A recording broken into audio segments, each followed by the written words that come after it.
Hello hello hello hello, এই যে ফারুকির বট বাহিনী ভাই ও বোনেরা, কেমন আছেন আপনারা? আপনাদের রেখে কিন্তু আপনাদের উস্তাদ ওস্তাদ ফাচুকি তার স্ত্রী নিয়ে বাচ্চা নিয়ে অস্ট্রেলিয়ায় পালিয়ে গেছে। এখন আমি তো আপনাদেরকে নিয়ে চিন্তিত। আপনাদের কি হবে ভাই? আপনারা তো ভিসা পাবেন না, কোথাও যেতেও পারবেন না। খালি ফাচুকির পেছনে পেছনে ঘুরেছেন যাতে ওর একটু করুণা হয়, তাহলে আপনি একটা ডিরেক্টর হতে পারবেন।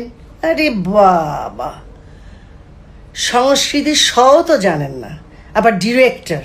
বাবা, পরিচালক, সমস্ত নায়ক নায়িকাদের নিয়ে কত স্বপ্ন, তাই না?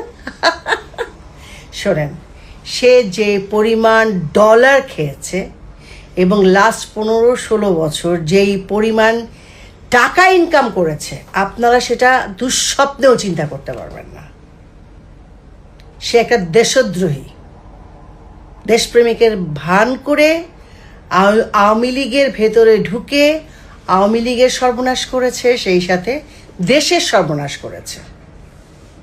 সো আপনারা এখনো যারা ওর পিছন পিছন ঘুরছেন, আপনাদের স্বপ্ন কোনো দিন পূরণ হবে না। শোনেন, এটা হচ্ছে মুক্তিযোদ্ধাদের দেশ, মুক্তিযুদ্ধের দেশ। সুতরাং এদেশে দেশদ্রোহী কেউ থাকতে পারবে না। সময় আসবে, একটু অপেক্ষা করেন, ঠিক আছে?